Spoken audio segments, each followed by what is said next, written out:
Good evening, ladies and gentlemen.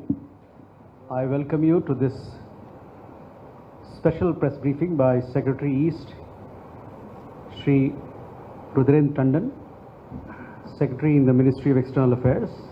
He will brief us on the ongoing developments in regard to the state visit of our Prime Minister to Indonesia. To assist him with this press briefing, we also have on the dais our Ambassador to Indonesia, Shri Sandeep Chakravarti, as also Additional Secretary in the Ministry of External Affairs who looks after Indonesia, Shri Prashant Agrawal.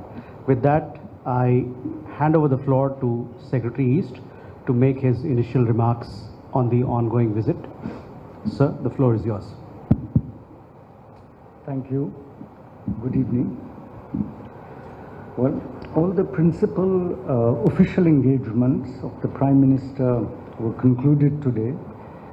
This included some very comprehensive and intensive discussions with His Excellency President Prabowo today morning, basically focused on how to take forward our comprehensive partnership. There was also an address to Parliament. Briefly, he also was received by the Indian community reception. That is where we are just coming back from, on which His Excellency President Prabowo made a special gesture and attended himself in person, which was a great honor for the community, for the Prime Minister, and for all of us in the delegation. Tomorrow, as you know, Prime Minister will go along with President Prabowo to inaugurate the conservation project that India and Indonesia will be collaborating on at the Pravanan Temple in Jakarta. About today, so much has happened that it's really quite difficult to summarize everything in one place. The day was full of friendship, emotion, apart from the hard work, a lot of bonhomie, a lot of color, a lot of energy were observed. It started, of course, with the formal ceremony at the Nardana Palace, at the Presidential Palace. But it was clear to all of us in the delegation that this was much more than just state protocol.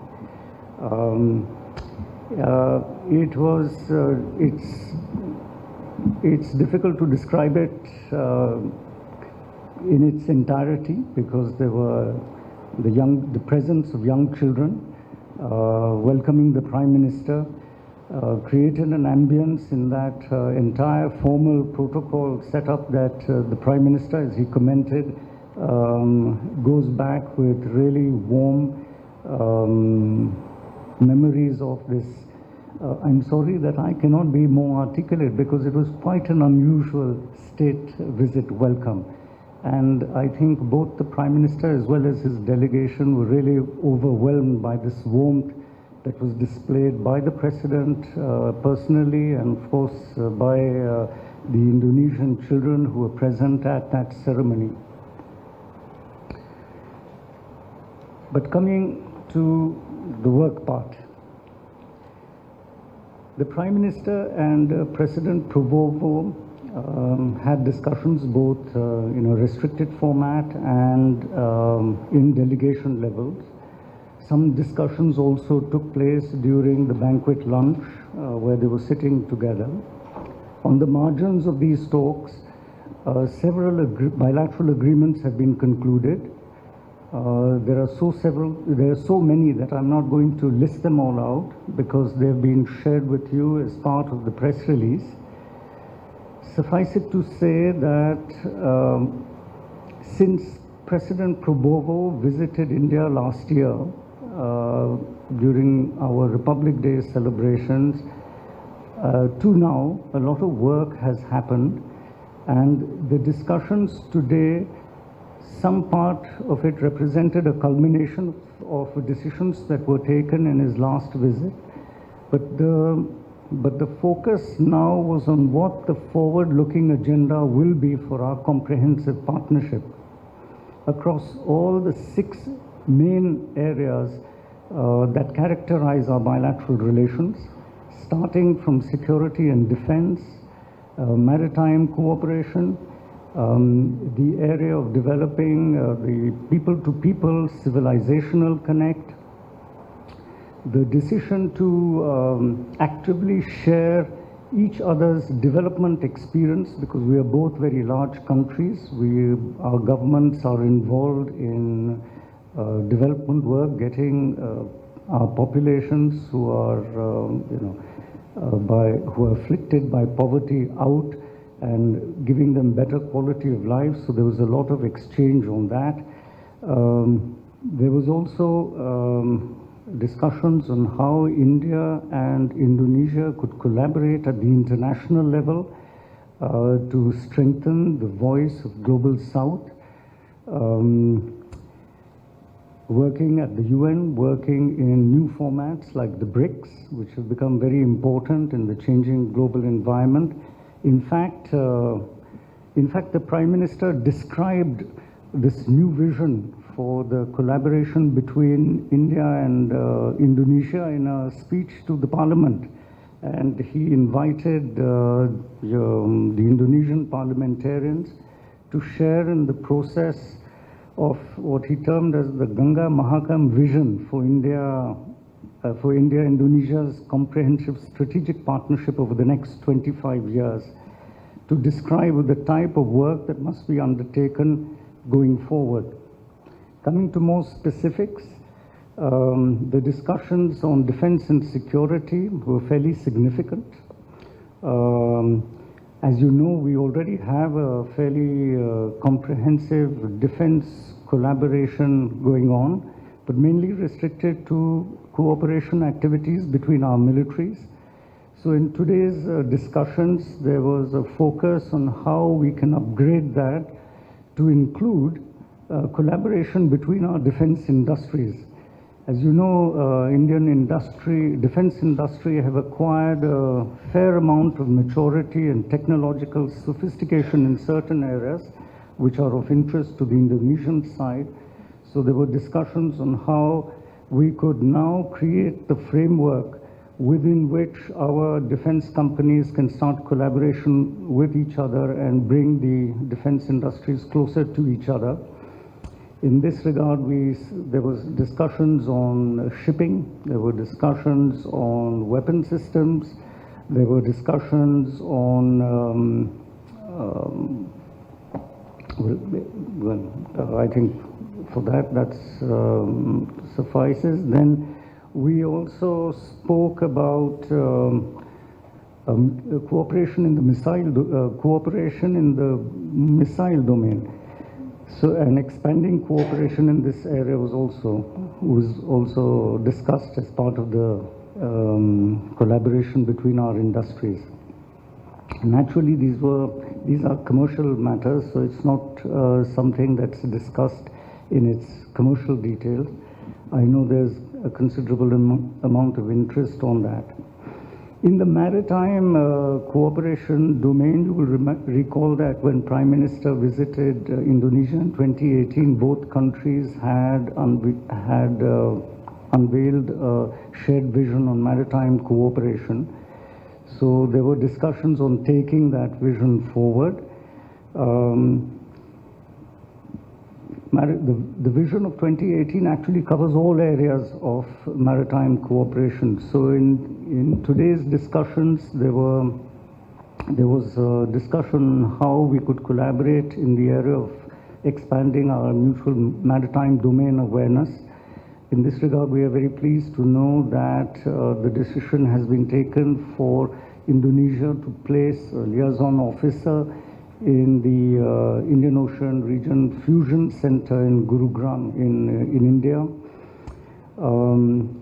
There was also discussions on enhancing maritime connectivity.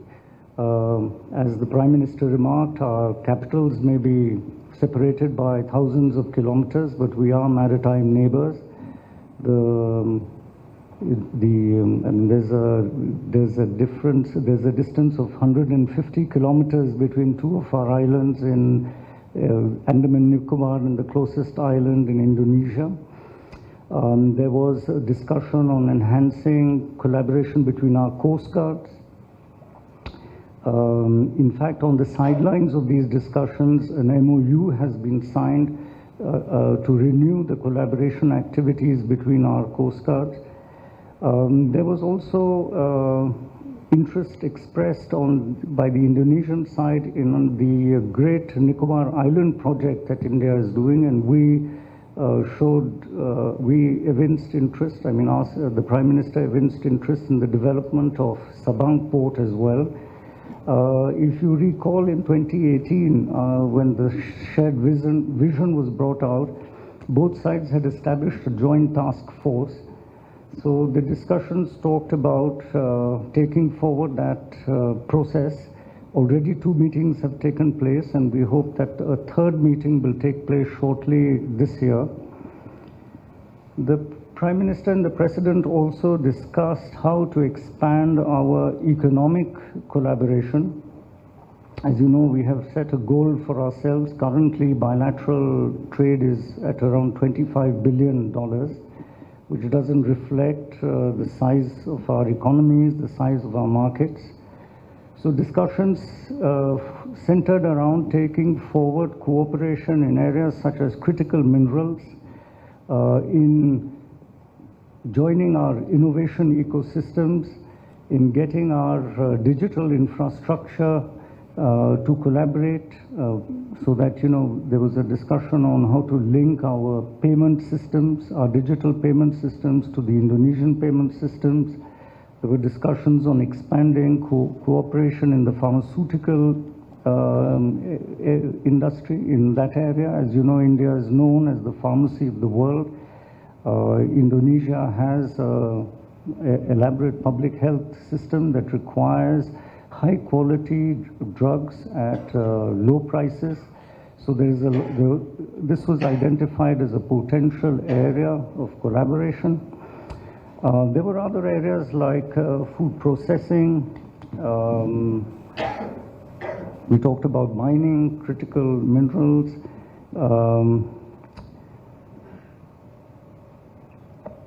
That was the economic front. Both sides also acknowledged that this is not simply a relationship between two countries, but it is a relationship at the people-to-people level that goes back several centuries. Tomorrow's program in Prambanan Temple is part of that process to expand the people-to-people connect. In this regard, there was also discussion on expanding our links between universities. In fact, on the sidelines, an agreement seems to have been made for two of our top-line universities to establish campuses in Indonesia. And broadly, that covers the conversations that happened today in this very intense, action-packed day. It's difficult to summarize everything that happened, actually. But what I can say is that it was an unusual summit. The Prime Minister was extremely warmly received by the President. The hospitality, the warmth, the friendship was very overwhelming. And in fact, in a surprise development, the Prime Minister was accorded the highest honor that is given, which was a great honor in recognition of the work he has been doing to strengthen our bilateral relations,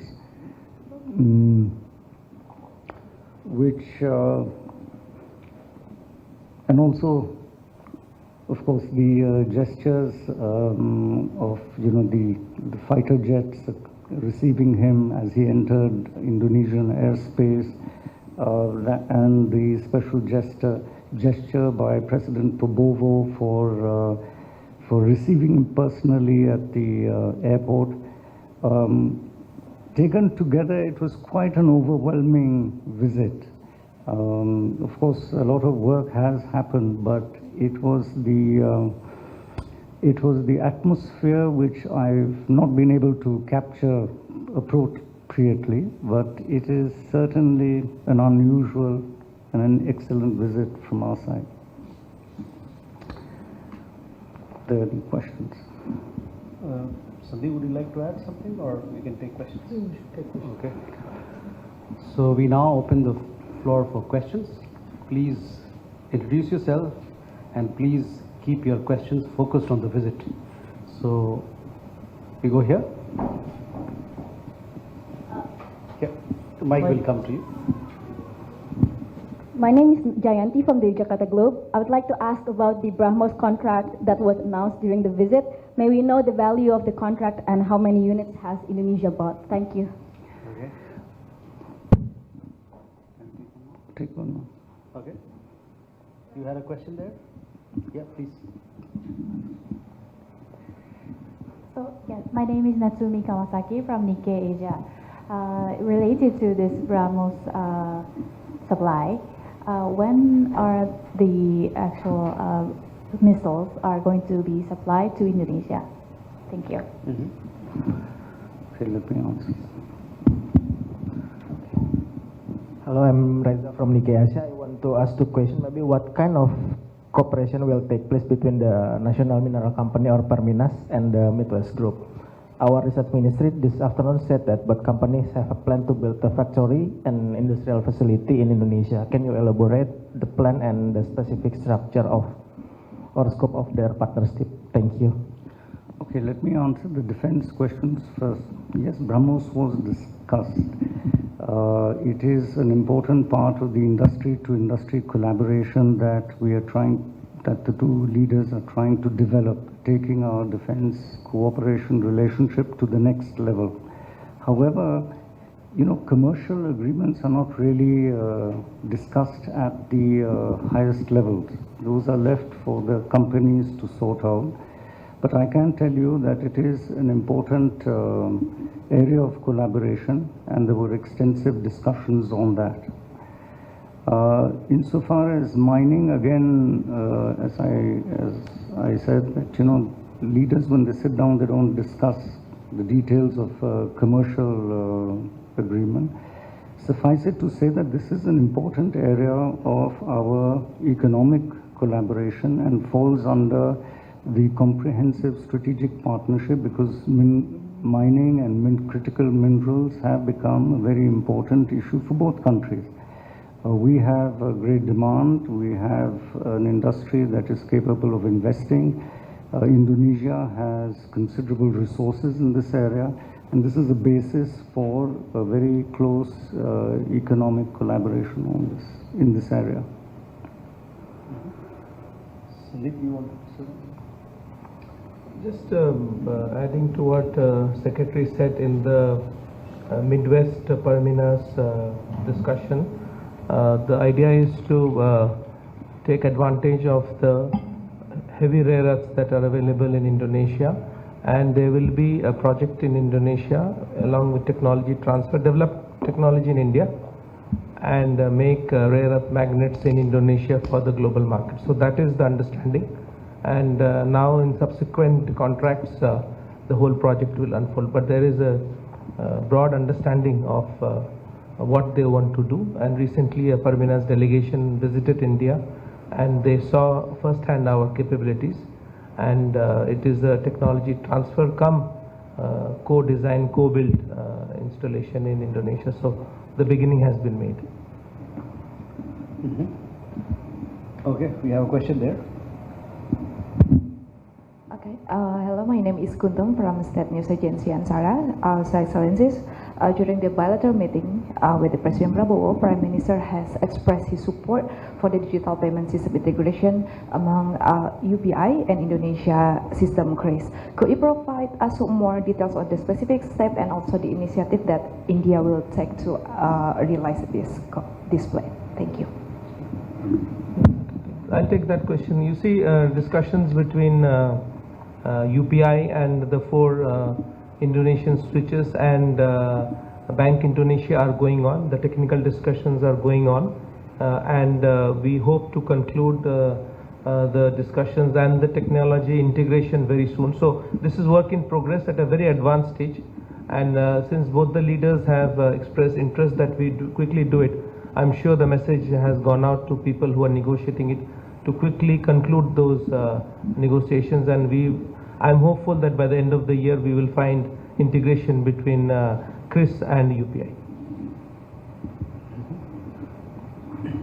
We have a question here, please.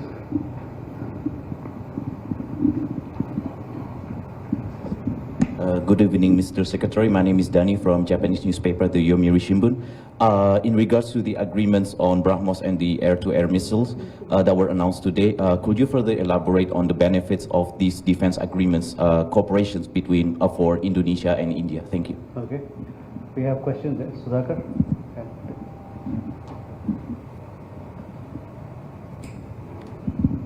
Sir, मैं Sudhakar DD news से मेरा सवाल है जो election commission of India और यहाँ के जो चुनाव संबंधित संस्थान हैं उनके बीच जो समझौता हुआ उसको थोड़ा क्या आप एलाबोरेट कर सकते हैं, साथ में इस कंटेक्स्ट में कि यहाँ के राष्ट्रपति ने भी जो हमारा डेमोक्रेटिक प्रोसेस है उसकी बहुत ज़्यादा उन्होंने तारीफ भी की है आज.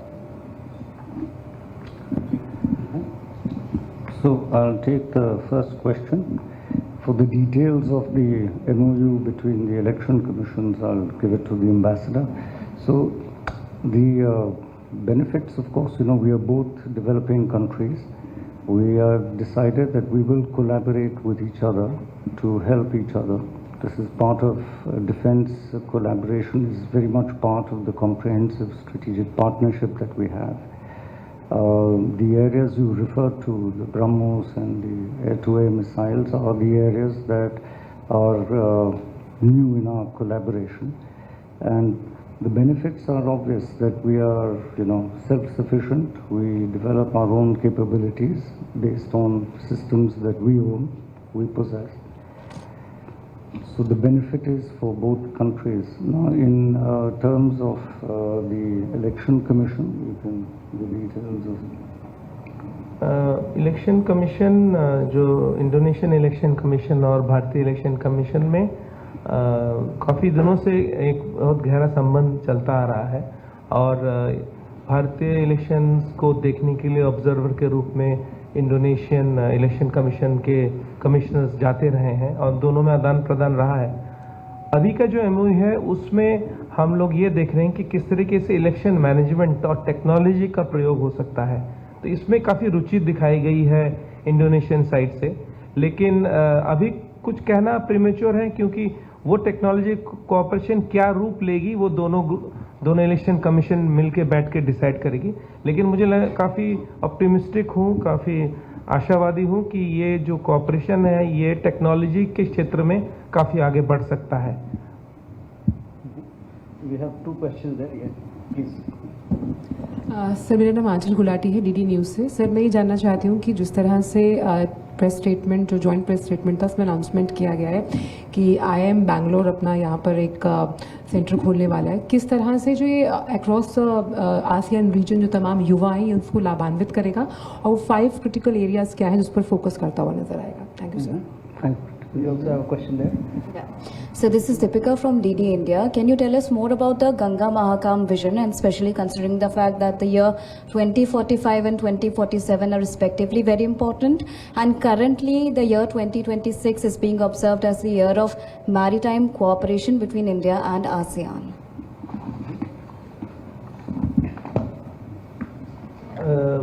जो IIM बैंगलोर का सवाल आपने उठाया, तो सिंघासारी स्पेशल इकोनॉमिक जोन जो शिक्षा पर डेडिकेटेड है मालांग में, ईस्ट जावा में, उनके स्पेशल इकोनॉमिक जोन और IIM बेंगलोर के बीच में कल समझौता हुआ और वो कैंपस शुरू करने वाले हैं बहुत जल्द, और ये पहला कैंपस होगा IIM बेंगलोर का विश्व में, और मुझे जितना लगता है कि विश्व में ये दूसरा IIM का कैंपस है। अबू धाबी में एक कैंपस है और द्वितीय कैंपस यहाँ खुलने वाला है। बहुत संख्या में इंडोनेशियन छात्र बाहर पढ़ने जाते हैं, तो उससे देश के जो फॉरेन एक्सचेंज है, विदेशी मुद्रा, वो काफ़ी बाहर फ्लो करता है। तो इंडोनेशिया सरकार कुछ दिनों से ये प्रयास कर रही है कि जो इंटरनेशनल स्टैंडर्ड के यूनिवर्सिटीज़ हैं वो इंडोनेशिया आए, जैसे कि भारत में न्यू एजुकेशन पॉलिसी है, उसी तरीके से यहाँ भी एक तरह का पॉलिसी है। तो सिंगरसारी कैंपस में ऑलरेडी किंग्स कॉलेज का कैंपस खुल चुका है, तो एक हम लोग के लिए एक उदाहरण था। तो दोनों पक्षों के बीच में समझौता हुआ और भारत सरकार ने भी इसका अनुमोदन किया है और इंडोनेशियन सरकार ने भी अनुमोदन किया है। अब दोनों ऑटोनोमस ऑर्गेनाइजेशंस हैं, इंडिपेंडेंट ऑर्गेनाइजेशंस हैं, वो अब मिलके इस पर काम करेंगी और कैंपस की स्थापना करेंगे।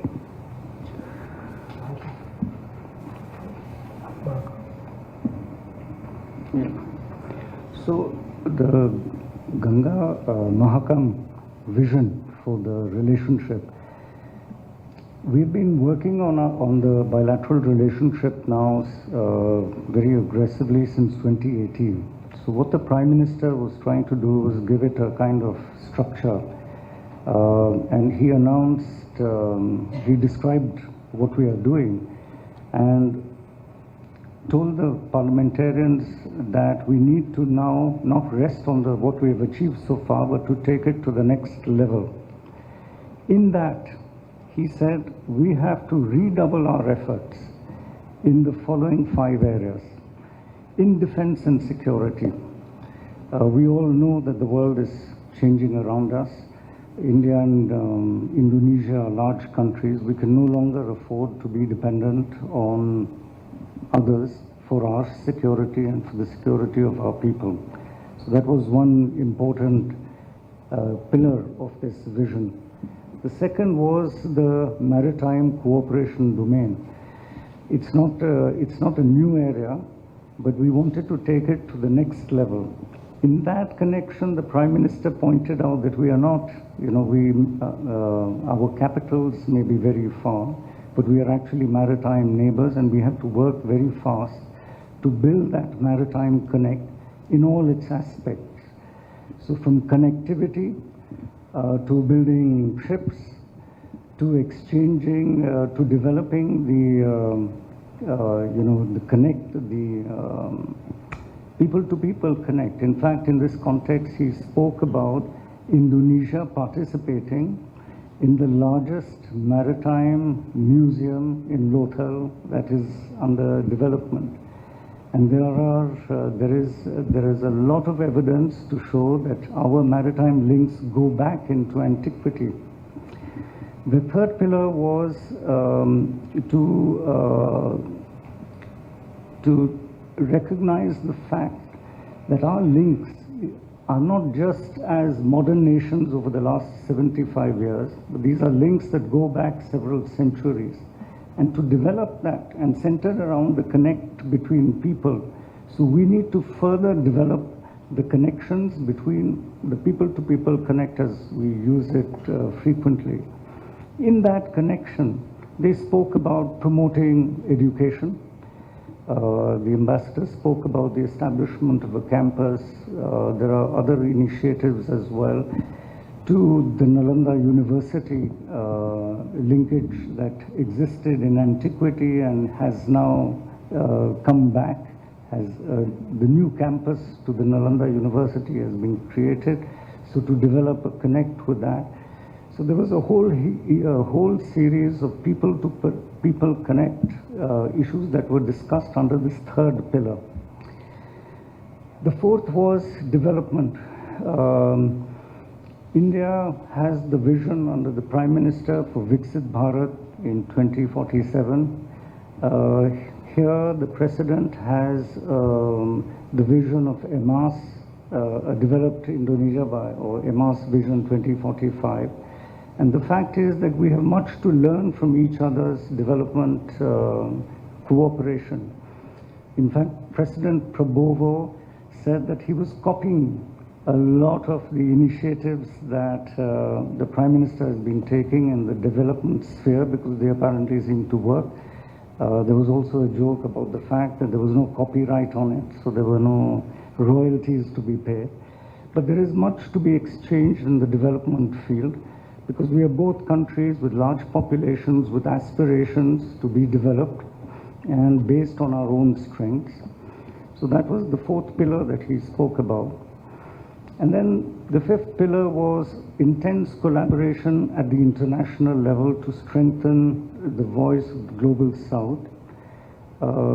Both India and Indonesia believe that it is high time that developing countries like us have a say in the way the international system is managed, for which it is important that India and Indonesia collaborate closely in fora like the UN, in fora like the BRICS, to ensure that the interests of the developing world get more and more represented. Taking all this together, he said that we need to adopt this new vision of our relationship, and he coined it there and then as the Ganga Mahakam vision, which are two very ancient rivers in India and Indonesia, and have a link that also goes back to antiquity. This was broadly the vision of Ganga Mahakam that the Prime Minister spoke about in Parliament, which had quite a good reaction from the members of Parliament.